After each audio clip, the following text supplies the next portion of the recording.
Estudio de la confesión de fe. Y antes de comenzar vamos a orar. Padre, te agradecemos porque nos das el privilegio de acercarnos a ti. Gracias, Señor, porque es por medio de Cristo que tú nos has aceptado, nos has justificado, nos has adoptado como tus hijos, Señor. Gracias por esta inmerecida gracia, Señor. Gracias por la obra que tú sigues haciendo en nosotros, santificándonos, conformándonos más a la imagen de Cristo. Y gracias también porque en este día podemos reunirnos todos juntos para adorar tu nombre y para aprender más de tu palabra y seguir siendo edificados, Señor. Te pedimos que en este tiempo de estudio tú nos ayudes, que podamos, que esto que aprendamos de ti nos lleve a alabarte, a glorificarte cada vez más, Señor, al reconocer que tú eres el creador de todas las cosas, Señor, que tú eres nuestro creador. Y también, como dice el apóstol Pedro, que podemos encomendar nuestras almas al fiel Creador, Señor, sabiendo que tú eres todopoderoso, tú eres sabio y glorioso. Podemos descansar en ti, Señor. Te pedimos que tú nos ayudes en este tiempo y me des gracia a mí para exponer este tema, Señor. Te lo pedimos en Cristo Jesús. Amén.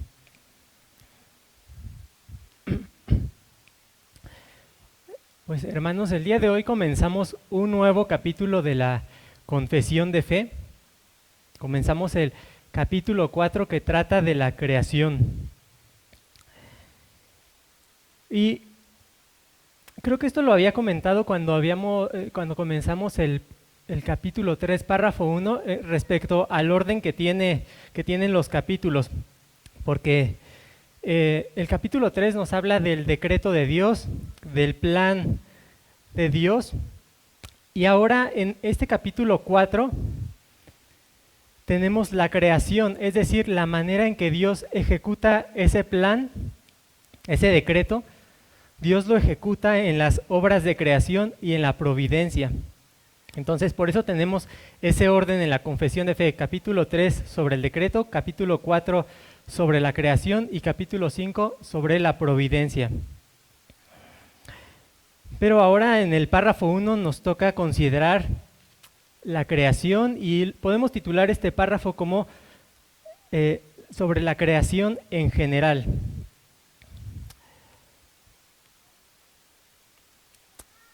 Lo primero vamos a leer el párrafo que no lo hemos leído. Dice así el párrafo 1 del capítulo 4. En el principio agradó a Dios Padre, Hijo y Espíritu Santo para la manifestación de la gloria de su poder, sabiduría y bondad eternos, crear o hacer el mundo y todas las cosas que en él hay, ya sean visibles o invisibles, en el lapso de 6 días y todas muy buenas.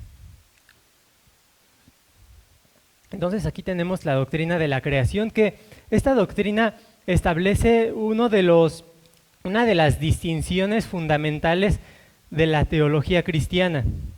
¿Cuál es esta distinción fundamental? La distinción creador y criatura. Todos los seres que existen o pertenecen a la categoría de creador o pertenecen a la categoría de criatura.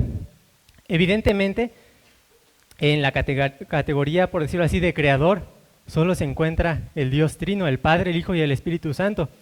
Y todo lo demás es parte de la creación, no es creador. Y estas dos categorías no están como mezcladas o no se comunican, por decirlo así, sino que hay una clara distinción entre quién es el creador y quiénes son todas las criaturas. Así que, teniendo esto en mente, veamos lo primero que nos dice este párrafo, y es que la creación es una obra del Dios Trino. Dice el párrafo que en el principio agradó a Dios Padre, Hijo y Espíritu Santo crear o hacer el mundo. Entonces la creación es una obra trinitaria, como todas las obras de Dios. Cada una de las tres personas de la Trinidad participó en esta creación de Dios. En primer lugar, el Padre es creador del mundo. Nos dice así el libro de Hebreos capítulo 1, versículo 1 y 2. Dice, Dios, el Padre, habiendo hablado muchas veces y de muchas maneras en otro tiempo a los padres por los profetas, en estos postreros días nos ha hablado por el Hijo, a quien constituyó heredero de todo y por quien asimismo hizo el universo. Tenemos aquí al Padre y al Hijo como aquellos que hicieron el universo, hicieron todas las cosas. Pero junto con el Padre, el Hijo, como lo vemos aquí en Hebreos, el Hijo también es creador de todas las cosas. El Hijo es parte de la categoría, por decirlo así, del Creador. El Hijo no es una criatura. Y eso lo vemos, por ejemplo, en el Evangelio de Juan, capítulo 1, versículo 3. Juan 1:3 dice, todas las cosas por Él fueron hechas, hablando del Verbo, del Hijo. Y sin Él, nada de lo que ha sido hecho fue hecho. Es decir, no hay nada que no haya sido creado por el Hijo. Todo lo que es parte de la creación fue creado por el Hijo. Y esto es una clara demostración de que Él es Dios, una clara demostración de su divinidad, porque nuevamente pone al Hijo no como una criatura, sino como el Creador. Pero también el Espíritu participó en esta obra de creación. El Espíritu también es creador y por tanto el Espíritu es Dios. Dice Job capítulo 33 versículo 4, donde Eliú es el que está hablando en ese capítulo y le recuerda a Job sobre este poder para crear de Dios. Y dice, el Espíritu de Dios me hizo y el soplo del Omnipotente me dio vida. Lo cual también nos recuerda a Génesis 1, ¿no? Donde dice que la tierra estaba desordenada y vacía y las nieblas estaban sobre la faz del abismo y el Espíritu de Dios se movía sobre la faz de las aguas. Entonces vemos que el Padre es creador, el Hijo es creador, el Espíritu Santo es creador, un solo Dios que creó todas las cosas. Un Dios trino que creó todas las cosas. Pero ahora, en segundo lugar, este párrafo nos muestra cuál es el propósito de la creación. Y este propósito es manifestar la gloria de Dios. Eso lo encontramos después del número de referencia 1 que dice que para la manifestación de la gloria de su poder, sabiduría y bondad eternos creó el mundo.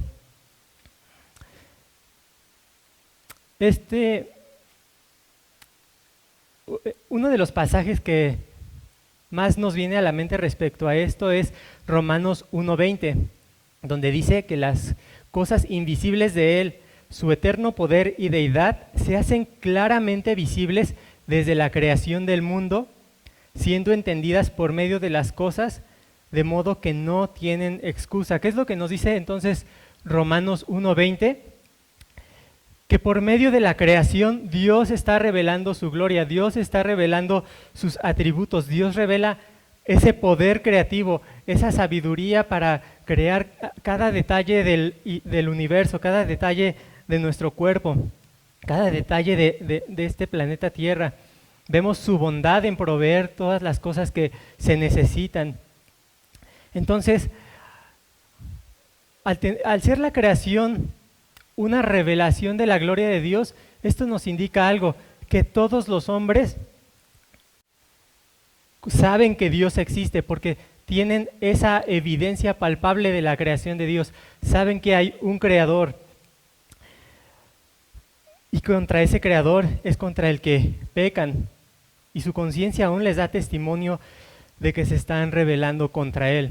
Sin embargo, es verdad, la creación no nos revela el Evangelio, no nos revela el plan de salvación, pero sí es un testimonio suficiente para que el hombre se humille ante el Creador, para que el hombre debería arrepentirse ante este testimonio tan manifiesto que tenemos en la creación sobre los atributos de Dios. Así que esta revelación que tenemos en la creación lo podemos usar al defender la fe para refutar a aquellos que niegan la existencia de Dios, al mostrarles que ellos saben, ellos han recibido esta revelación en la creación, y ese Dios que los creó es el que les demanda arrepentimiento, les demanda que crean en el Evangelio. Pero este hecho de que la creación nos revela la gloria y los atributos de Dios no solo nos sirve para defender nuestra fe o para refutar a aquellos que contradicen el cristianismo, sino que incluso nosotros como cristianos, al ver la creación de Dios, nos debe de llevar a alabar a Dios por toda esta bondad y sabiduría. Lo vemos continuamente en los salmos, que el salmista alaba a Dios por la creación, por su sabiduría, por su bondad. Por ejemplo, en el Salmo 104, versículo 24 dice: «Cuán innumerables son tus obras, oh Jehová, hiciste todas ellas con sabiduría, la tierra está llena de tus beneficios». Entonces, que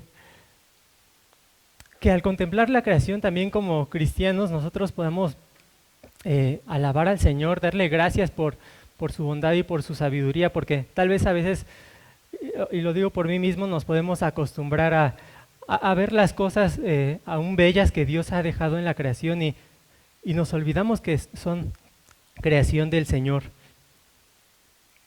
Ahora, en tercer lugar, la creación fue hecha en el principio y de la nada. Eso se implica en la frase donde dice que le plació a él crear o hacer el mundo, que está después del número de referencia 2. En esa frase de crear o hacer el mundo tenemos implícito el hecho de que la creación no es eterna, tuvo un principio. Además, la creación no fue hecha de materia preexistente, sino que fue hecha de la nada. Como dice Génesis 1:1, fue hecha en el principio. Porque habían otras religiones que creían que Dios tomó alguna materia y le dio forma, y finalmente tenemos el universo que hoy conocemos. Pero no, dice Hebreos 11:3, que por la fe entendemos haber sido constituido el universo por la palabra de Dios, de modo que lo que se ve fue hecho de lo que no se veía. No fue hecho de materia preexistente, sino del poder de la palabra de Dios. Fue hecho en el principio y de la nada. En cuarto lugar, la creación incluye tanto las cosas visibles como las invisibles.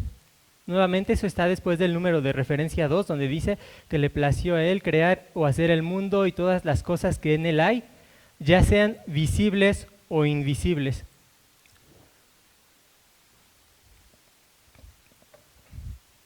Y creo que es buena esta aclaración, especialmente porque nosotros como hombres modernos, por decirlo así, tendemos a creer que la creación está limitada a las cosas que nuestros sentidos pueden palpar, lo que vemos, lo que oímos, lo que tocamos, los cielos, la tierra, las estrellas, los animales, los hombres. Pero este párrafo nos recuerda algo, que no solo Dios creó el universo material, todo lo que podemos percibir con nuestros sentidos, sino que también Él creó el mundo espiritual, o a los seres espirituales, mejor dicho. Él creó también a los seres espirituales, como dice Colosenses 1:16, porque en Él fueron creadas todas las cosas, las que hay en los cielos y las que hay en la tierra, las visibles e invisibles, sean tronos, sean dominios, sean principados, sean potestades, todo fue creado por medio de Él y para Él. Entonces, Colosenses 1:16 nos dice, no solamente el mundo material, sino incluso a esos principados, potestades, esos ángeles, querubines, incluso el mismo Satanás es una criatura de Dios. Y si recordamos la distinción, él no forma parte de la categoría de creador, él no es para nada semejante a Dios, él es una criatura. sujeta al Creador. Así que por eso se dice continuamente en la palabra de Dios que Él es el Señor de los cielos y de la tierra, de lo visible y de lo invisible. Él es el creador de todos los ejércitos que habitan las regiones celestes y todo lo que habita este universo visible o material. En quinto lugar, este párrafo nos habla de la duración de la creación.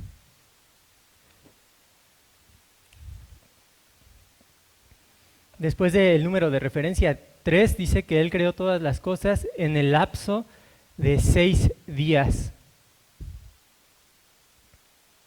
Ahora, es importante aclarar que para el tiempo en que fue redactado este párrafo, la confesión de fe, en el siglo XVII, no había tanto debate entre los teólogos respecto a la duración de la creación. No era un tema tan controversial como lo puede ser en nuestros días con diferentes teorías del origen del universo y la evolución y todo eso. En ese tiempo no era un tema tan controversial. Sin embargo, es probable que al enfatizar que fue hecho en el lapso de 6 días, estuvieran refutando una interpretación que provenía de Agustín de Hipona. Porque Agustín de Hipona creía que el universo o el relato de Génesis no se refería a 6 días literales, sino que Agustín creía que Dios creó todas las cosas en un instante por el poder de su palabra, y que en Génesis tenemos una forma poética, por decir, una forma acomodada para nuestro entendimiento finito de cómo Dios creó las cosas, y por eso tenemos los 6 días de la creación. Pero en la confesión de fe refutan esa enseñanza de que Dios creó todas las cosas en un solo instante, y más bien ven el relato de la creación como 6 días literales.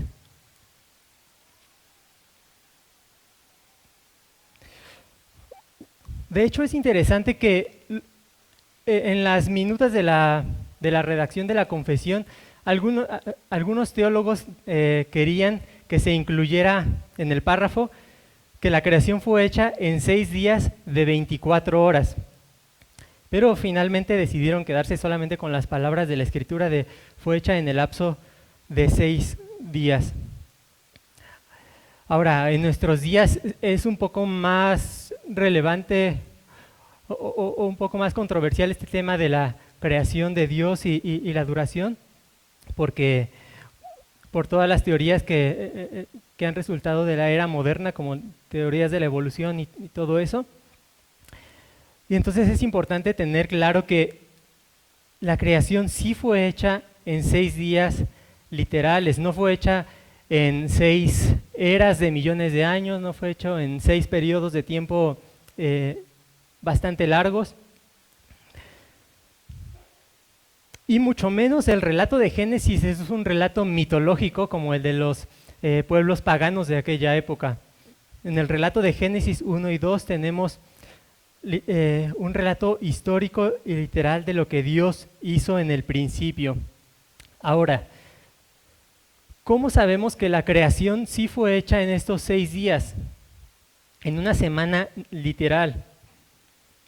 En primer lugar, por el mismo testimonio de Dios, porque Dios mismo interpretó ese pasaje como 6 días literales en la promulgación de los 10 mandamientos.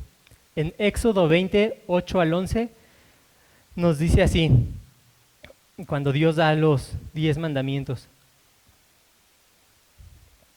Acuérdate del día de reposo para santificarlo. 6 días trabajarás y harás toda tu obra, mas el séptimo día es reposo para Jehová tu Dios.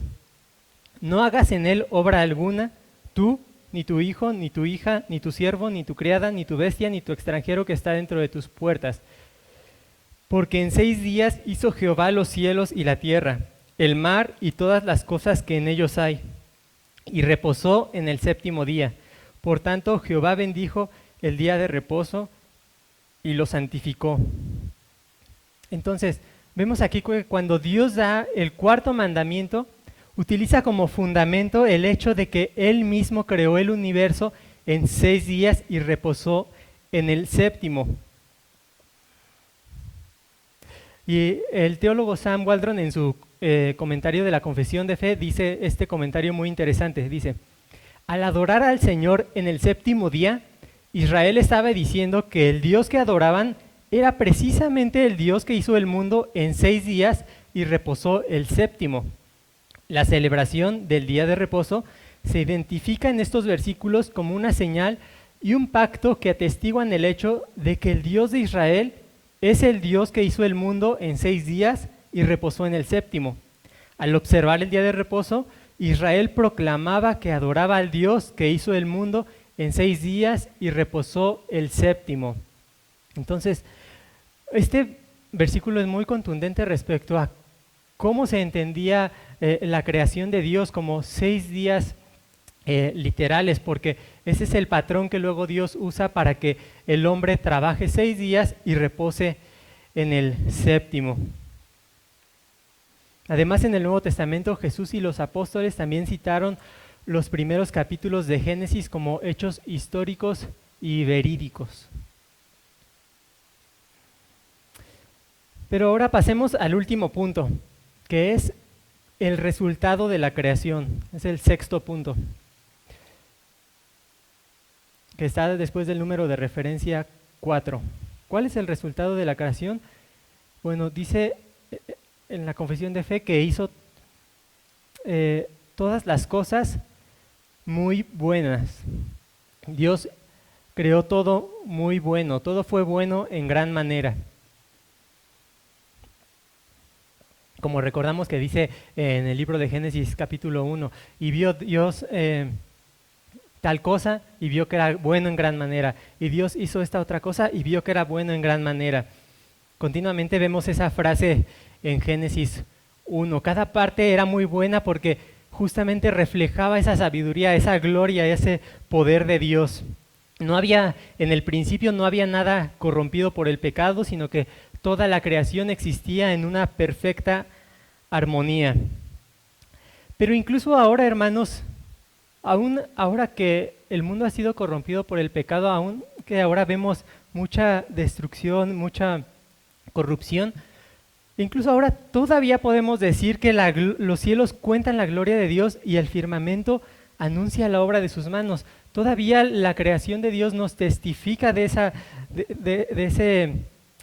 lo bueno que fue en un principio la creación. Tenemos esas muestras. Y hermanos, al considerar que la creación fue buena en gran manera en un principio, al considerar que todavía, aún en este estado caído, podemos disfrutar de la creación en muchos sentidos, esto nos debe llevar a reflexionar algo. ¿Cómo entonces será de más gloriosa la nueva creación? Si fue buena en gran manera en un principio, si todavía podemos disfrutar de ella, ¿cómo entonces de gloriosa será esa nueva creación donde todos los creyentes habitarán eternamente y sobre todo donde ese propósito de la creación inicial se va a cumplir? ¿Cuál era? Que Dios habitaba con el hombre, que por el pecado fue quebrantado, el pecado hizo división entre Dios y los hombres, pero por medio de la obra de Cristo, Dios reconcilia al hombre para que el propósito que había en un principio de Dios, que Dios habitara con el hombre, se cumpla de manera gloriosa al final de todas las cosas. Así que, hermanos, cuando consideremos la belleza de la creación, la gloria de Dios que ésta refleja, también tomemos esperanza de lo que nos espera en la eternidad, porque en esa nueva creación vamos a estar eternamente con el Cordero y lo glorificaremos. Y ya no solamente lo glorificaremos y alabaremos porque Él es nuestro Creador, sino también lo vamos a alabar eternamente como nuestro Redentor, como nuestro Salvador. Y como dice el título de un libro, el fin será mejor que el principio. Amén.